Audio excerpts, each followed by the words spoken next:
So any time by any chance మీరు జగన్మోహన్ రెడ్డికి అతని దగ్గర అంటున్నారు, బై ఎనీ టైం మీకు ఎప్పుడైనా అనిపించిందా చంద్రబాబు నాయుడు జైల్లో వేసి అతిపెద్ద తప్పుదం చేశాము, దానివల్ల స్టేట్ పాలిటిక్స్ టర్న్ తిరిగి మనకి వ్యతిరేకంగా మారినాయి అని వైఎస్ఆర్ కాంగ్రెస్ పార్టీ ఎప్పుడైనా రియలైజేషన్ అయిందా? చంద్రబాబు నాయుడు గారి వల్ల 16 నెలలు జగన్ గారు జైల్లో ఉన్నారని అయితే నాకు చాలా బాధ అయింది. చంద్రబాబు నాయుడు గారు కాంగ్రెస్ కుమ్మక్కయ్యి ఇవన్నీ తప్పుడు కేసులు పెట్టి జగన్మోహన్ రెడ్డి గారిని ఇంత హరాస్ చేశారు, ఎన్ని తట్టుకొని బయట వచ్చారని.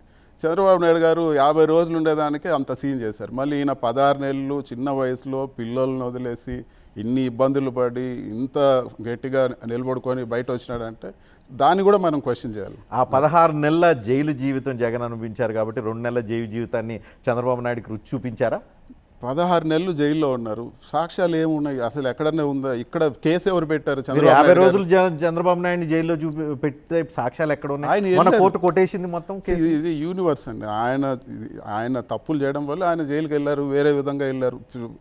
కేసు మేము పెట్టలేదు, ఢిల్లీలో ఈడీ బుక్ చేసింది, క్లియర్గా ట్రయల్ తీసుకున్నారు, దాంట్లో వెళ్ళారు. అంతేగాని మేము తీసుకుపోయి ఆయన పెట్టి చేయాల్సిన అవసరం ఏంటి? పెట్టాల్సి ఉంటే మొదటి సంవత్సరంలోనే అధికారంలోకి వస్తాను ఏదో ఒక తప్పుడు కేసు పెట్టి లోపల పెట్టేవాళ్ళం కదా.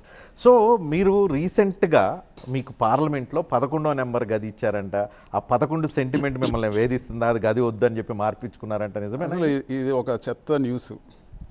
నిజంగా మాకు ఆప్షన్ ఉంటుంది, ఏ గది తీసుకోవాలనేది మాకు ఆప్షన్ ఉంటుంది. ఈరోజు మేము స్పీకర్ గారిని కలిసాము, కొత్త పార్లమెంట్లో రూమ్ కావాలన్నా 8 రూమ్లు ఉన్నాయి. 8 రూముల్లో మాకు నచ్చిన గది మేము తీసుకున్నాం. అంతేగాని 11 మీకు అలాట్ చేస్తే 11 వద్దు కాదని వేరే నెంబర్ తీసుకున్నాం. తప్పు. ఇవన్నీ కూడా డైవర్ట్ చేయడానికి ఇట్లాంటి చెత్త న్యూస్లు క్రియేట్ చేసి సోషల్ మీడియాలో ఇస్తారు. స్పీకర్ గారు మాకు ఆప్షన్ ఇచ్చారు, 8 రూమ్స్ వేకెంట్గా ఉన్నాయి, మీకు నచ్చింది చూసుకోండి అంటే మాకు వాస్తుకు మంచి రూమ్ కావాలని అడిగాము. ఆయనే చెప్పారు నీకు నచ్చింది మీరు తీసుకోండి అన్నారు. మేము రాసిన మాకు ఫలానా గది కావాలని మేము ఇస్తేనే ఇచ్చారు. అంతేగాని మాకేదో ఆయన అలాట్ చేసి మళ్ళీ మేము పోయి చేసింది ఉండదు. నేను ఈ మధ్య పార్లమెంట్లో మీ మాట్లాడింది ఒకటి చూశాను. మొన్న జరిగిన ఎన్నికల్లో లాస్ట్ మినిట్లో 51 లక్షల ఓట్లు పోలైని, ఇదంతా ఫేక్, ఇది నిజాలు చెప్పండి అని చెప్పి పార్లమెంట్లో మీరు ప్రస్తావించారు. ఏ పాయింట్ ఆఫ్ వ్యూలో, ఏ ఆధారంతో మీరు ఈ ప్రస్తావన చేశారు? అంటే ఇది వరకు ఎలక్షన్ జరిగింది 2019లో 6 o'clock తర్వాత అంత పర్సంటేజ్ పెరగలేదు. సో ఈసారి చాలా డౌట్స్ ఉన్నాయి, మాకు క్లారిఫై చేయమని అడిగాం. ఎందుకంటే మేము సడన్గా ఆఫ్టర్ 6 o'clock ఒక ఓటు వేయాలంటే దాదాపు 3 నిమిషాలు పడుతుంది, 6 secondsలో ఎలా అయ్యింది? ఈరోజు ఫుటేజ్లు ఎక్కడ ఉన్నాయి? మేమే కాదు, ఈరోజు చాలామంది ఇంటెలెక్చువల్స్ కూడా క్వశ్చన్ చేస్తున్నారు, అసలు ఎందుకు సీసీ కెమెరా ఫుటేజ్ ఎక్కడ కూడా ఈరోజు లేకుండా పోయింది. పరకాల ప్రభాకర్ ఫస్ట్ ఇష్యూని లేవనెత్తారు, ఆ తర్వాత ఆయనే కాదు, పరకాల ప్రభాకర్ గారే కాదు, ఆయన వన్ ఆఫ్ ద పర్సన్. చాలా మంది ఈరోజు చాలా న్యూస్ ఏజెన్సీస్ కూడా ఈరోజు మీకు మహారాష్ట్రలో ఈరోజు ఆఫ్టర్ 6 o'clock వాళ్ళకి చాలా తక్కువ ఉండింది percentage difference. Only Orissa and ఏది ఆంధ్రాలోనే విపరీతంగా ఆఫ్టర్ పోలింగ్ ఓట్లు పెరిగినట్టు ఇచ్చారు. ఆంధ్రాలోనే పోయిన ఎలక్షన్లో లేదు. ఈసారి సడన్గా ఎందుకు వచ్చింది? రాత్రి వరకు వేసారు. సరే ఈ బూత్లో ఇంత జరిగిందంటే ఆ బూత్లో సీసీటీవీ ఫుటేజ్లు ఇవ్వడం లేదు. సో ఇంకా కూడా మీకు ఆశ్చర్యకరమైన విషయం ఏమంటే మేమే వెళ్ళాం ఎలక్షన్ కమిషనర్ గారి దగ్గర. సో మాకు అంటే బెల్లాని చంద్రశేఖర్ గారు ఎక్స్ఎంపీ గారు వాళ్ళ సొంత ఊర్లో ఎప్పుడు కూడా మాకు మైనస్ రాలేదు, మైనస్ వచ్చింది. సో మేము రీపోలింగ్ అడిగాము. సో రీపోలింగ్లో వాళ్ళు ఏం చేస్తారు, ఆ ఏదైతే ఈవీఎం ఉందో పోలింగ్ రోజు బ్యాటరీ తగ్గిపోతుంది, 100% ఛార్జ్ ఉండేది ఫుల్ ఛార్జ్ పెడతారు. ఆల్మోస్ట్ 65%కో 70కో వచ్చింది. సో కౌంటింగ్ చేసే రోజు మళ్ళీ 99% ఉంది. అది ఎలా సాధ్యం? ఎలా ఛార్జ్ అవుతుంది? అదంతా కదా ఎలా ఛార్జ్ అవుతుంది? ఇవన్నీ మాకు డౌట్స్ ఉన్నాయి. ఓట్ చోరీ జరిగింది, ఇవన్నీ డౌట్స్ ఉన్నాయి. సో నేను విత్ ప్రూఫ్ నేను చెప్పలేను, కానీ ఖచ్చితంగా మాకు డౌట్స్ ఉన్నాయి. సో కేవలం ఏదో అదే జరిగిందని నేను చెప్పను. ఒకవేళ అది జరిగితే మీ పార్టీ ఎందుకు సైలెంట్గా ఉంది? ఎందుకు యాజిటేటెడ్గా దీని గురించి ఒక ఎజెండా తీసుకుని ఎందుకు చేయలేకపోతే? మేము మాట్లాడాము, మేము కోర్టుకు పోయాము, కోర్టులో మేము మాట్లాడాము, మేము ఎలక్షన్ కమిషన్కి రిప్రజెంట్ చేసాం, పార్లమెంట్లో మేమే కదా మాట్లాడాం. కాంగ్రెస్ పార్టీ కన్నా మేమే గట్టిగా మాట్లాడాం.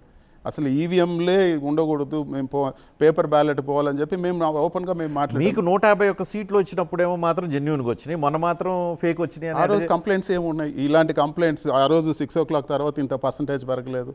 ఆ రోజు సీసీటీవీ ఫుటేజ్లు ఎక్కడ కావాలంటే అవైలబుల్ ఉన్నాయి. ఎవరు కూడా ఇలా బ్యాటరీ పెరిగిపోయింది, బ్యాటరీ డౌన్ అయిపోయింది, ఆటోమేటిక్గా పెరిగిపోయిందని లేదు. ఎక్కడ కూడా ఆ రోజు ఏవైతే మనం స్లిప్స్ ఉన్నాయో అవన్నీ కాల్ చేసామని చెప్పారు, డిస్పోజ్ అయిపోయాయన్నారు. మేము ఏదైనా మళ్ళీ రీచెక్ చేయాలంటే సో ఎక్కడన్నా కూడా ఒక ఈవీఎం పైన డౌట్ ఉంటే ఆ ఈవీఎం పైన మాక్ పోల్ చేసి చెక్ చేస్తారు. అలా కాదు మేము ఫ్రెష్ ఈవీఎం చేస్తాం, దాంట్లోనే మాక్ పోల్ చేస్తాము, ఏదైతే మీరు ఎలక్షన్ రోజు వాడారో దాన్ని చేసేదానికి లేదని ఎలా చెప్తారు? ఇవన్నీ కూడా డౌట్స్. ఫర్ ఎగ్జాంపుల్ మీకు హిందూపూర్లో ఒక బూత్లో మా కౌన్సిలరు మా అన్నీ కూడా మేమే గెలిచాం, లోకల్ బాడీలు అన్నీ కూడా. సో అక్కడ ఎంపీకి సో మాకు దాదాపు 400 చిల్లర వస్తే ఎమ్మెల్యేకి ఒక ఓటు వచ్చింది. ఆ బూత్లోనే మా ఏజెంట్లు దాదాపు 4 ఉన్నారు, వాళ్ళ రిలీఫ్ ఏజెంట్లు 4 ఉన్నారు. సో వాళ్ళ ఫ్యామిలీలో వేస్తేనే 20-30 ఓట్లన్నా రావాలి. అదే రోజు పక్కన 2 ఓట్లు వేశారు, ఎంపీకి వేశారు, ఎమ్మెల్యే వేశారు. ఎలా అలా వస్తుంది? ఇవన్నీ కూడా డౌట్స్ ఉన్నాయి.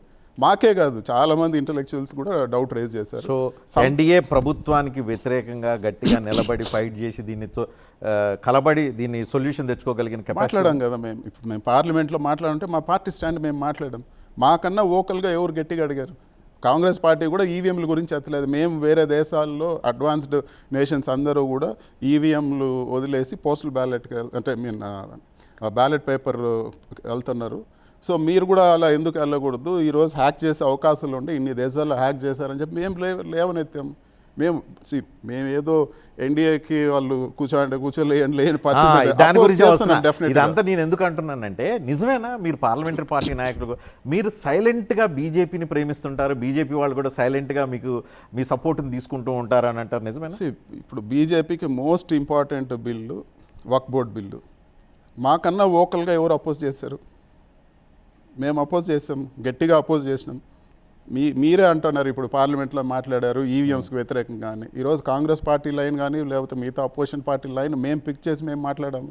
సో వాళ్ళకి ఇంపార్టెంట్ ఉండేటివి మేము ఎందుకు అపోజ్ చేస్తాం? మా స్టాండ్ మాది, మాకు నచ్చిన మాకు ఓకే మా ఇంట్రెస్ట్లో ఉంది అంటే మేము డెఫినెట్గా సపోర్ట్ చేస్తాం. మీరు 2019 నుంచి 24 వరకు అవుట్ రేట్గా బీజేపీకి ఎన్డీఏ గవర్నమెంట్ ఢిల్లీలో ఉన్న ప్రభుత్వానికి సపోర్ట్ ఇచ్చారు కదా. ఏ బిల్లు కావాలంటే ఆ బిల్లుకి అన్కండిషనల్ సపోర్ట్ ఇచ్చారు కదా. మాకు ఎంత ప్రెషర్ ఉన్నా కూడా ట్రిపుల్ తలాక్ బిల్లు వ్యతిరేకించాం, మైనార్టీస్ కోసం నిలబడినాము.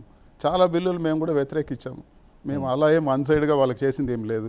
సో ఆంధ్రప్రదేశ్లో 2 పార్టీలు మొత్తం అంతా ఎన్డీఏ కూటమే, ప్రస్తుతానికి పరిపాలిస్తుంది ఎన్డీఏ కూటమి, కానీ వైసీపీ కూడా డైరెక్ట్ పార్ట్ ఆఫ్ ఎన్డీఏ అని చెప్పి అనే వాళ్ళకి సమాధానం ఏం చెప్తారు? ఉంటే మేము అంత క్లోజ్గా ఉంటే మేమే అలయన్స్లో పోయేవాళ్ళం కదా. ఈరోజు మేము వద్దనుకోనే మేము ఇండిపెండెంట్గా ఉండాలని చెప్పి మేము ఉన్నాము. పోనీ ఇది నిజమేనా? 2024 ఎన్నికల ముందు ఫస్ట్ అలయన్స్ ఆఫర్ మీకు వచ్చింది, మీరు రిజెక్ట్ చేసిన తర్వాతే తెలుగుదేశం దగ్గరికి వెళ్ళారు? నాకైతే ఐడియా లేదు. వాస్తవంగా నాకైతే ఐడియా లేదు. మేము ఇండిపెండెంట్గానే పోవాలి, సొంతంగా ఫైట్ చేయాలని చెప్పి మేము డిసైడ్ అయినాం. ఎందుకంటే మేము ఒకరితో పోయి లేకపోతే ఒకరితో ఒక అజెండా పెట్టుకొని పోలేదు. ఓపెన్గా ఉండి మనకు ఎవరికైనా మన అవసరం పడితే డెఫినెట్గా మనం స్టేట్కి బెనిఫిట్ అవుతుంది అని చెప్పి మేము డిసైడ్. ఆంధ్రప్రదేశ్లో ఉన్న రాజకీయ నాయకులకి ఫస్ట్, తర్వాత జనంకి ఒక డౌట్ ఉంది. ఆ డౌట్ మీరు క్లారిఫై చేయండి. వైఎస్ఆర్ కాంగ్రెస్ పార్టీలో అసలు ప్రజాస్వామ్యం, అంతర్గత ప్రజాస్వామ్యం ఉందా? ఉంటే అక్కడ అసలు డిస్కషన్ జరుగుతుందా? జరిగితే విధానపరమైన అంశాల మీద అంతర్గతంగా మాట్లాడుకుంటారా? ఆ డెమోక్రటిక్గా ఒపీనియన్స్ తీసుకున్న తర్వాత అందరి ఏకాభిప్రాయంతో ఆ నిర్ణయాలని మీ పార్టీ అధ్యక్షుడు ప్రకటిస్తారా? ఈ డౌట్ ఉంది. ఎందుకు అని అంటే ఇలాంటి ఏ జరగవనేది అందరికీ ప్రగాఢమైన విశ్వాసం. మీరు నిజం చెప్పండి. ఇక్కడ మా లీడర్ చాలా స్ట్రాంగ్. సో బయట పర్సెప్షన్ ఎలా ఉంటుందంటే ఏ డెసిషన్ తీసుకున్నా కూడా ఆయన తీసుకునేస్తాడని చెప్పి, బట్ అలా ఉండదు. ఆయన ఏది వచ్చినా కూడా అందరితో కూడా సీనియర్ లీడర్స్ అందరి ఒపీనియన్ తీసుకుంటారు. సో వాళ్ళందరితో చర్చించే ఏదైనా డెసిషన్స్ ఉంటాయి.